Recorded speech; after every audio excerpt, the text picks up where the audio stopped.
Pozdravljene, spoštovane gledalke in cenjeni gledalci. Gost v današnji predvolilni oddaji je Gašper Uršič, aktualni župan v občini Cerkno, ki se bo na skorajšnjih volitvah potegoval za svoj drugi mandat. Dobrodošli v našem studiu. Pozdravljeni, hvala za vabilo. Gospod Uršič, to je vaša pravzaprav že tretja volilna kampanja. Pred tremi kampanjami ste nastopali kot skupni kandidat stranke SD in vaše liste. Čez 4 leta pozneje pa ste pravzaprav zmagali kot samostojni kandidat samo z listo. Ja, tako, 3 mandate nazaj smo bolj pripravljali nek teren. Tudi takrat smo že imeli svojo listo. Kot županski kandidat sem se takrat sicer odločil za kandidirati preko stranke SD. Nato pa v naslednjem mandatu smo šli popolnoma samostojno, prek liste smo taki kot smo, tako da smo dobili in županski mandat in v občinskem svetu 5 svetnikov. Je ta model pravzaprav uspešen? Ja, jaz mislim, da je uspešen, ker kandidiramo z podpisi direktni občanov, tako ni nekega skrivanja, rabimo direktno podporo ljudi in mislim, da je to edino pravilno. Poveva nekaj vaših osebnih podatkov, ste letnik 84. Tako. Po poklicu ste inženir medijske produkcije. V javnosti ste bili znani tudi kot kulturni ustvarjalec, filmski festival Trakulja ste organizirali vrsto let. Ste tudi ljubiteljski občasni glasbenik v nekaterih zasedbah in zadnja 4 leta, kot že rečeno, župan občine Cerkno. Kako gledate na to 4-letno obdobje? Ja, to 4-letno obdobje je bilo zelo pestro, sicer je bilo treba vse prejšnje dejavnosti naštete opustiti. Kot prvi mandat županski pač se soočaš z različnimi izzivi, z stvarmi, v katera prej nisi imel pogled, mogoče v določenih stvarih tudi spremeniš svoj pogled, kar je lahko dobro, lahko slabo.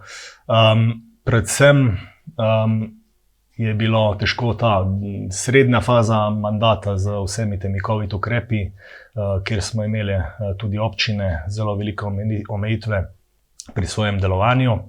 Ampak je bil pa to tudi prijeten čas za izkoristiti za projektno delo, dokumentacijo, tako da občina v tem delu ni spala, ampak je pač iskala svoje razvojne možnosti.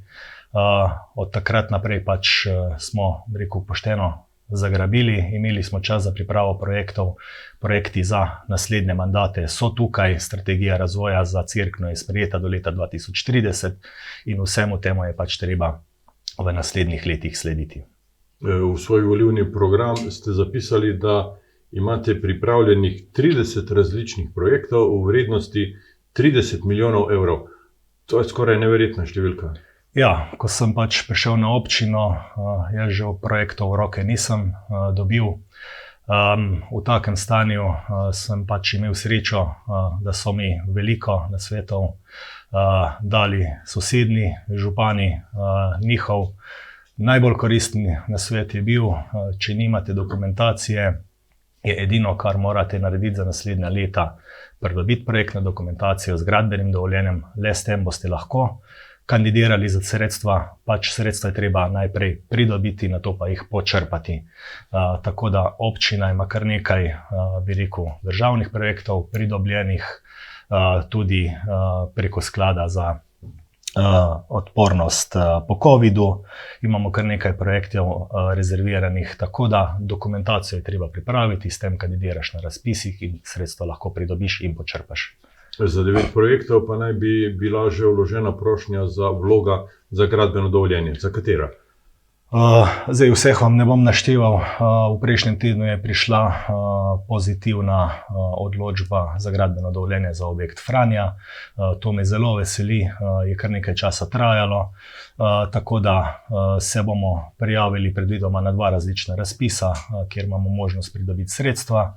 Ta druga stvar, ki je v teku, je ta stavba starega gasilskega doma v Cerknem, kjer zdaj urejamo še ureditev parcelnih mej, da bo potem možno pridobiti gradbeno dovoljenje V teku sprememb je tudi občinski prostorski načrt v tem delu, kjer zajema selitev zdravstvene postaje, tako da upamo, da tekom naslednjega leta lahko pričnemo pač s pridobivanjem gradbenega dovoljenja tudi v tem delu. So pa še ostali manjši projekti in večji, ki pa morajo pač počakati spremembo prostorskih načrtov. Na področju okolja je težava v tem, da del Cerknega sploh nima kanalizacije in da tudi po vaseh boste morali urediti čiščenje, odvajanje odpadnih voda. Kako? Ja, zdaj občina Cerkno je že zadnji 2 leti se tega intenzivno lotila. Vedeli smo, da rok do 2025 je sicer postavljen s strani države. Prioritetno bi morali najprej zagotoviti kanalizacijo, se pravi za aglomeracijo Labinje, to je naselje Cerkno. Tako da tu v tem delu še nekaj manjka. Za naprej pa smo predstavili najprej osnutek operativnega načrta urejanja aglomeracij. Zdaj trenutno jih je nekaj padlo, v njih je za urediti 7, ne več 10. Zdaj, kako se bomo tega lotili? Izbrali smo več možnih variant, ki smo jih že predstavili v občinskem svetu. Naprej jih bomo predstavili v novem sklicu članom krajevnih skupnosti, da vidimo, kaj je realno na terenu izvedljivo ali pa če je kakšen boljši predlog. Nagibamo pa se v bistvu na 2 strani. Ena so skupne čistilne naprave za neke večje zaselke, kjer je to možno rešiti. Drugo je pa v bistvu rešitev z malimi čistilnimi napravami. Je pa to seveda odvisno od terena, same lokacije. Ne bomo pa, oziroma ne smemo pa pozabiti tudi tistih, ki so v bistvu izven teh območij, ki jih predpisuje država. Tudi občane je treba obravnavati enakovredno, tako da mislim, da v prihodnjih letih bo omogočena tudi neka subvencija za nakup malih čistilnih naprav. Zaenkrat je pač ta način še dovoljen in se ga bomo poslužili. Pred občani so torej resni stroški? Ja, seveda. Ni samo rešitev na papirju, treba se je zavedati, ko bodo enkrat investicije v teku, pridejo zadaj seveda tudi položnice. V Cerknem naj bi urejali protipoplavne ukrepe v vrednosti 3 milijone evrov, to je skoraj cel proračun občine. Kaj se bo gradilo? Predvideni ukrepi zajemajo območje, se pravi vodotoka Cerknica, od občinske stavbe dol vodno proti teniškim igriščem. Druga smer je vodotok Zapoška. Na obeh teh vodotokih je zagotovljenih 3 milijone evrov. Zdaj občina se je pa zavezala pridobiti, se pravi, projektno dokumentacijo, hidravlično študijo in v imenu države pridobiti potrebna zemljišča. Zdaj v tem momentu še ni bilo znano, ali bo to šlo prek refundacij čez občinski proračun, ampak zelo verjetno, ker bodo manjše občine, kot je tudi občina Cerkno, imele problem pri financiranju tega, bodo sami ukrepi na vodotokih direktno financirani s strani države. Boste sočasno gradili tudi kanalizacijo? Kanalizacijo zdaj je odvisno. Zdaj v naslednjem letu, začetek leta, je planiran posnetek celotne kanalizacije. Vemo že z obstoječih posnetkov, kjer so bili kraki že posneti, da je kanalizacija sicer na papirju urejena, ampak dotrajana do te mere, da je potrebna ali neka prenova, menjava. Tako da najprej je potrebno, bi rekel, zagotoviti na papirju rešiti aglomeracijo Cerkno, nato pa bomo po sektorjih popravljali kanalizacijo tudi v Cerknem.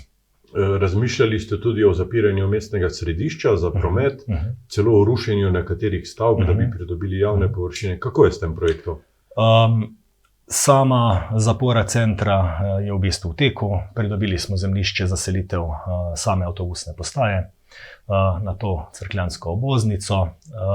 Hkrati smo z Direkcijo za infrastrukturo že podpisali sporazum o projektu obnove obvoznice v dolžini 1 kilometra. Sam projekt je vreden približno 1,8 milijona evrov. od tega 1,5 milijona pride strani direkcije, okrog 300 tisoč namenja občina Cerkno, ki pač namenja za svoj delež, to je pločnik, pa bi rekel javna razsvetljava.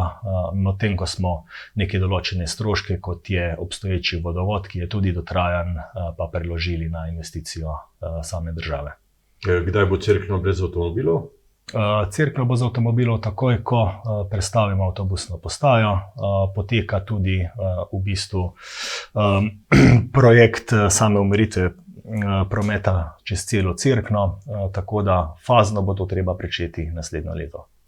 Občani vsak mesec dobijo položnico, račun od komunale iz Idrije, ki odvaža komunalne odpadke. Za vodo skrbi občinska služba. Kako ste zadovoljni s poslovanjem komunale?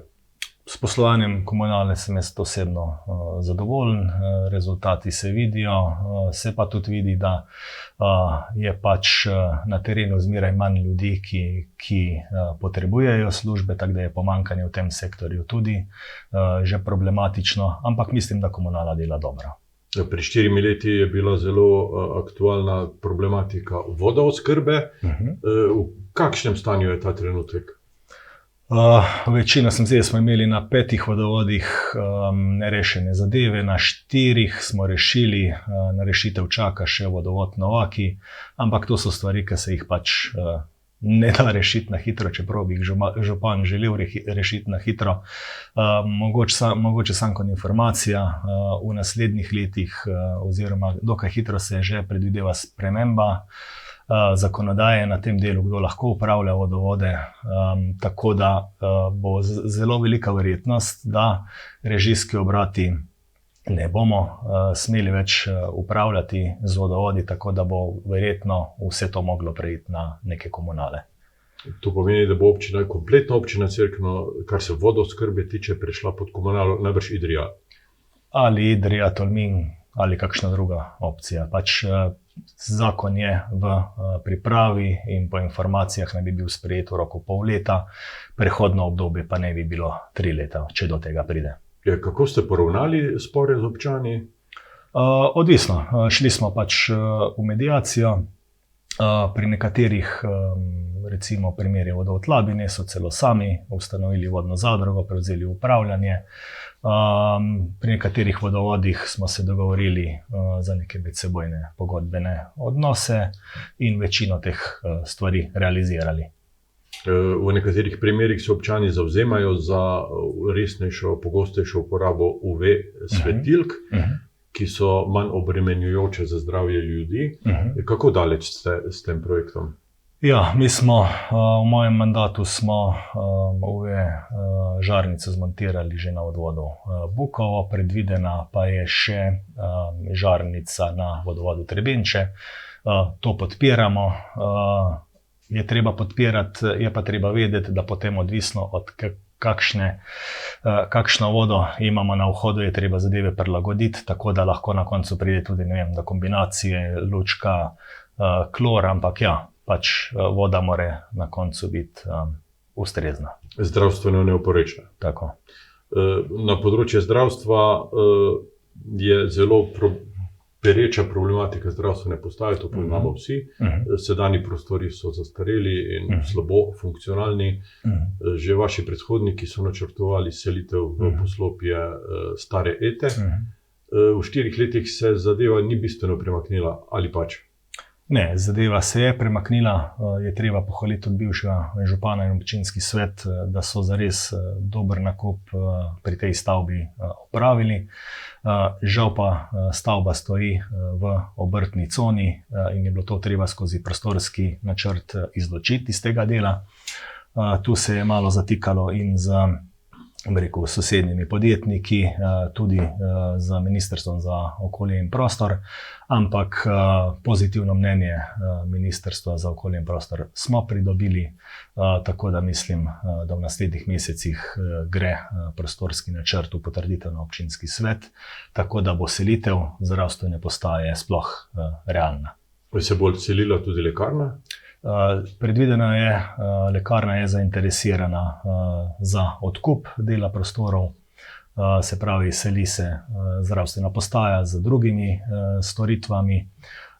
Prav tako je v prvem nadstropju predviden dnevni center za starejše za okoli 15 uporabnikov, da poskušamo pač v eni stavbi čim več podobnih storitev zagotoviti.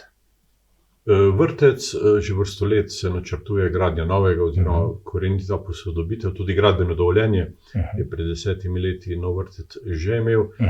Kako boste s tem projektom? Ja, parcela je bila kupljena v letošnjem letu, dodatnih 4000 kvadratnih metrov. Parcele oziroma zelenih površin je bilo potrebno dokupiti, da sploh lahko po novem pravilniku razmišljamo o novogradnji vrtca. Pač v zadnjih letih so se te kvadrature na otroka bistveno spremenile. Trenutno poteka sondiranje terena, da vidimo, ali bomo vrtec umeščali na ta novi del oziroma ali bomo selili mogoče igrišča na ta del. Tako da sam arhitekturni natečaj, ki mora biti razpisan za vse investicije nad 800 000 evrov, bo najverjetneje razpisan do konca leta ali pa začetek naslednjega leta. S tem bomo našli pač ustrezno rešitev in na to dokumentacija. Zdaj, realno gledano, kaj pomeni vrtec za občino Cerkno, če gledamo pri sosednjih občinah, ko so pridobili zemljišče, začeli urejati dokumentacijo, je bilo faza od tega pa do izgradnje 6 do 9 let. Pa tudi stroški, okrog 4-5 milijonov naj bi stal tak vrtec, vaš proračun pa je to? Ja. V tem momentu je treba videti, tak vrtec stane med 4 do 6 milijoni. Treba se bo jasno zakreditirati, pridobiti sredstva, če bo le možno. V tem momentu jaz osebno vidim problem v tem, da država pri razpisih preferira tiste občine, kjer imajo prirast, tisti, ki imamo pa pač, bi rekel, odliv prebivalstva, pa smo slabše točkovani in imaš negativno spiralo. Namesto da bi podpirali priseljevanje, delamo v bistvu kontra s tem razpisi, tako da upam, da bo država imela posluh in mogoče na kakšen drug način tudi uredila financiranje vrtcev. Ker ne bo imela problem samo občina Cerkno, bodo tudi druge občine. Kaj lahko kot župan storite za zmanjševanje odliva prebivalcev? Ja, pač v strategiji, v analizi pa strategiji razvoja občine Cerkno so bili kot večji, bi rekel, večji poudarki na stanovanjih, pa iskanju pač nekih zaposlitvenih možnosti za bolj izobražen kader. Zdaj, k temu smo aktivno pristopili, žal omejeni smo s proračunom. Sama analiza kaže, da bi mogli, če hočemo bolj hitro zaustaviti odseljevanje, zagotoviti okrog 9 stanovanj na leto, kar trenutno finančno skozi proračun ni možno. Ravno zato se nagibamo k iskanju alternativ. Ena izmed teh je bila ustanovitev stanovanjske zadruge, ki žal ne bo zafunkcionirala na tak način, kot je bilo mišljeno. Se pravi, da bi 9 stanovanj, lastniških stanovanj, pridobili direktno zadružniki investitorji. Občina pa bi parcelo, bi rekel, pretvorila v lastniška stanovanja svoja. Tako da se naprej pogovarjamo z Republiškim stanovanjskim skladom. Republiški stanovanjski sklad očitno ne bo več podpiral lastniških stanovanj, ampak samo še najemniška. Dogovarjamo se o pilotnem projektu za Slovenijo in to bi bil model, kjer bi zadružniki lahko kot občina in ostali, ki bi imeli interes priti do stanovanja, investirali, zdaj karikiram, ker ni še do konca sprovedena zadeva, 10% investicij v stanovanje. Pridobi sistem možnost znižanja, se pravi nekomercialne najemnine v samem stanovanju, ne more pa postati lastnik stanovanja. Tako da je to model, ki ga razvijamo in upam, da bo postal realnost. Govorijo torej o parceli, o lokaciji stare policije. Tako. Področje kulture, alternativni klub Cmak deluje v Cerknem in tam mladina pravi, da ni posebej zadovoljna s to sedanjo ureditvijo. Ja, tako je, občina mora pač gledati na vsa društva, ki delujejo na področju mladine, izkoristiti mora obstoječo infrastrukturo, ki jo ima na voljo. Stavba, v katero smo jih namestili, večnamenski center, ustreza vsem pogojem za delovanje. Zdaj, eni so bolj zadovoljni, drugi manj, ampak občina lahko ponudi tisto, kar ima. Seveda je pa treba razmišljati naprej, ukolikor se bo ponudila kakšna priložnost za rešitev, jo bomo seveda pač iskali. Na področju športa se najpogosteje omenja potreba po športni dvorani. Najbrž je to tudi kulturna dvorana, kulturno-športna dvorana. Kako daleč ste s tem projektom? Moram poudariti, da občina Cerkno se v tem momentu, čeprav bi si želel, da bi iskali nadgradnjo občinske infrastrukture, sooča, da nima niti osnovnih stvari narejenih. Morate videti, da recimo zdravstvena postaja finančno okrog 1,802 milijona v zdajšnjih časih, vrtec 4 do 6, aglomeracije 2,5, treba je tudi ceste zakonsko urejati, vodovode in tako naprej. V prvem planu dvorana sigurno ni. Ne da ne bi bilo izvedljivo, ampak je treba najprej nastaviti osnovno infrastrukturo. Drugi problem, ki ga vidim v tem momentu, je ustrezno zemljišče. Ustreznega zemljišča nimamo. Vsekakor pa vzporedno z novogradnjo vrtca oziroma selitvijo vrtca bo šel na eno ali na drugo stran. Razmišljamo, da bi samo pobočje oziroma parkirišče nastavili na ta način, da bi bila možna nadgradnja ali z nekim, rekel, tem tako imenovanim balonom ali pa kasneje neko dvorano. Na začetku pogovora ste omenjali vrednost 30 milijonov evrov sredstev. Najbrž je to ta denar, ki bi ga potrebovali za ureditev vseh problemov? Ne bi bilo dovolj za vse. Potreb je več, kot je realno denarja, to se vsi zavedamo. Tudi sama strategija, ki je nastavljena do 2030, skuša biti čim bolj realna.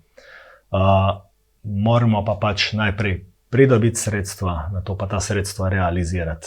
Med pridobitvijo pa realizacijo lahko nastane ogromen razkok, če nismo dobri v razpisih, ampak mislim, da ekipa je prava, tempo je ta prav, smo pa pač par let v zaostanku.